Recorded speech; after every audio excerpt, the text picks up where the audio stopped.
Bueno, te voy a leer algunos mensajes porque estamos hablando de las amenazas de bomba en los colegios. Juan Pablo, te sumo, más allá de después hablar de otro tema que tiene que ver los privilegios de los presos en algunas cárceles. ¿Es tan difícil frenar esto? No, absolutamente no. Es una locura. No es que hay un fiscal, o sea, todas las causas de amenazas se nuclean por conexidad en una sola para que no sea un dispendio jurisdiccional de causas para todos lados. No, absolutamente no es tan difícil. Acá no estamos hablando de una célula terrorista ni de marcianos. No, pero cuando el chico es de 14 años, como el caso que contaba Mariana recién, ¿qué haces? El caso de 14 años, el menor en sí es inimputable penalmente. Responderán los padres por la parte civil, los daños y perjuicios que ocasione todo esto. Porque estas bromas que comúnmente se toman generan, los que hemos manejado organismos de seguridad, un dispendio de tiempo, de efectivos, de recursos que se los tienen que destinar a otros lugares y que tienen que estar cubriendo estas pavadas. Cuando el llamado es a través del 911, automáticamente se tiene que dar aviso a la policía, se transforma en algo federal. El 911 es la policía. Hay un protocolo de acción en estos casos. Cuando a la justicia federal, quiere decir. Exactamente. Eso que dicen, la maestra o la directora se toma atribuciones de que no, yo creo que no va a ser una bomba, no voy a evacuar. Esto es una locura.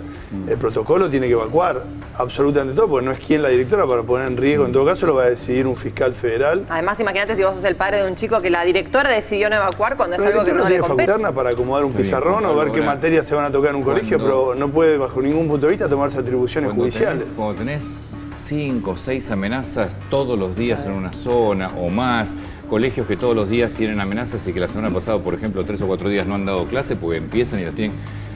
Antonio, lo que pasa político, es que... Digo, no podés... Tiene que haber alguna forma de frenarlo. La única forma de frenarlo es lo que vos bien decías antes. Hasta que no es una persona se ejemplifique con un castigo y la persona la gente empieza a quedar detenida, porque es un delito de intimidación pública esto. O sea, es gravísimo. Entonces, ¿qué pasa? Todo el mundo, llama que no pasa nada, llama que no pasa nada. Y es verdad, no pasa nada. De 500 amenazas detuvieron a una sola persona. Entonces, los riesgos que conlleva esto se potencia un ejemplo copiado en distintos adolescentes que empiezan a ir, oye, prueba, llama que hay una bomba. La cantidad de... Puede ser político también, ¿eh? Sí. Es que debe haber de todo. Convengamos que a un mes de las elecciones empiezan los secuestros, empiezan de vuelta los robos a los restaurantes, empiezan las amenazas de bomba en los colegios. Son épocas bastante particulares, ¿no? Lo que pasa es que ahí te encontrás con un universo entre menores que hacen los llamados, adultos que hacen los llamados y algún militante político también para generar caos en el distrito. Mirá, en un atentado que hubo en España hace muy poquito, en menos de 24 horas había 3 personas abatidas, 2 detenidos y todo el mundo esclarecido. Acá es el único país donde todo tarda y hay que pedirle a los funcionarios judiciales que por poco aplaudirlos para que hagan lo que tienen que hacer, que es su función. Bueno, escuchate esto, porque no debe ser la única cárcel donde pasa. Hace unos días nos enterábamos que Jaime pedía que le conecten el HD para ver la Superliga. Escucha esto. Ricardo Jaime, pobre, está en un problema terrible. Parece que no puede ver los partidos de fútbol de primera. Y bueno, le pide especialmente al titular del servicio penitenciario de Ezeiza de que le vuelvan a poner el partido. En realidad él no tiene televisión en su celda individual. Claro, esto es para la televisión que tienen en un espacio de uso común y en la medida que tengan lo van a poder ver todo.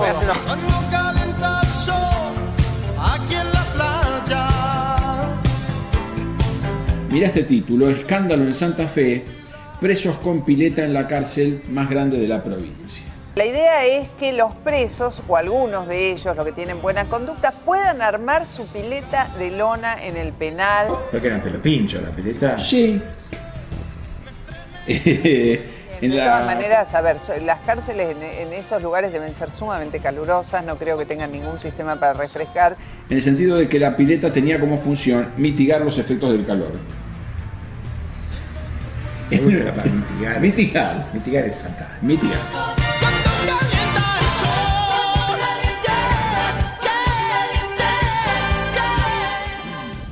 ¿Quién controla esto?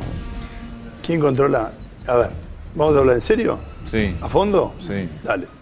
La cantidad de temas VIP que hay en las cárceles no es solo un tema de una pileta. La mayoría de los internos con teléfonos celulares que están prohibidos, la mayoría de internos con acceso a internet que está prohibido, la mayoría con accesos a artefactos eléctricos puntuales, heladeras, freezer y todo, que eso está permitido, pero...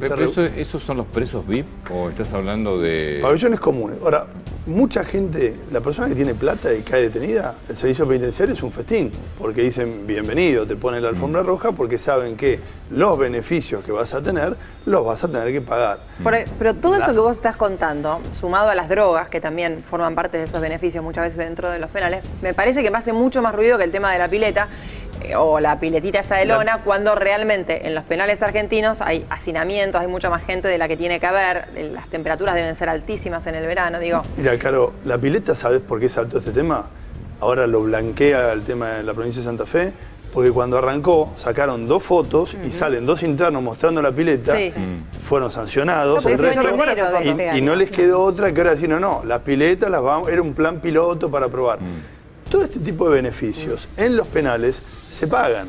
Vos querés entrar a una pileta, entras a una pileta. Hay gente que tiene visitas íntimas fuera de lo que es la norma establecida, se paga. ¿Quieren recibir 5 bailarinas? Se paga. Sí, lo podrían pagar con el salario mínimo que cobran la mayoría de los presos. ¿Sabés qué es lo más triste de esto? El Servicio Penitenciario Federal, por ejemplo, para que tengamos una radiografía rápida de la situación, tiene más o menos 10.570 y pico de internos, distribuidos en los 28 complejos que tiene en todo el país. Y un personal de 12.000 personas más o menos que tiene para cubrir todo eso. ¿No te llama la atención la cantidad de irregularidades que hay, no solo de la pileta? Cuando, por ejemplo, ¿quién controla dentro de un penal? El servicio penitenciario. Sí, vos estás hablando de penales federales ahora, ¿no? Penales federales, sí. En los provinciales pasa exactamente lo mismo a menor escala, Antonio. ¿Qué hacen? El mismo servicio, muchas veces, ¿qué hace? Les vende, no digo la totalidad, pero el núcleo mayoritario que tiene contacto con la población penal, les vende los celulares, se los alquila los celulares. ¿Qué hace? El mecanismo es perverso. Les entregan los celulares por plata, droga y un montón de fármacos que no pueden tomar. Al mes hacen una requisa. ¿Qué hacen? Al pabellón 4, por ejemplo, le cae la requisa. Le sacan todas las cosas que tienen, sancionan a los internos y vamos con las cosas a vendérselas al pabellón de arriba. Esta cárcel ya estuvo en el ojo de la tormenta hace un tiempo atrás porque tenían 2 o 3 celulares cada Pero no 2 o 3 celulares. Mira, yo por los cargos que tuve, la profesión que hago como abogado penalista, créeme que conozco la mayoría de los penales del país. No es que esto pasa una vez en Santa Fe. En la mayoría de los países, de los penales pasa. ¿Sabes por qué? Porque el sistema es tan perverso que no hay forma de controlarlo. No es que no hay forma, no lo quieren controlar. Con revisar las cárceles y ver no lo se que quiere hay en cada controlar. celda, lo puede controlar. Vos revisás, allanan en una celda, cuando viene una orden judicial que dicen vamos, y caen de sorpresa en el servicio penitenciario, y encuentran droga, alcohol, facas, armas caseras. Y vos decís, y no lo ve el servicio penitenciario. Ahora, ¿está bien que el preso esté sindicalizado solo por su condición de estar privado de la libertad? Eso es un disparate absoluto. Yo creo que el ojo... Es muy buena la pregunta. Porque el día de mañana se termina jubilando por ser preso. Yo creo una que jubilación por estar preso. Con cadena perpetua, se me ocurre. Mirá, las cárceles, como dice la Constitución, este librito tan utópico que parece hoy en día, tienen que ser no para castigo, sino para un tema de readaptación social.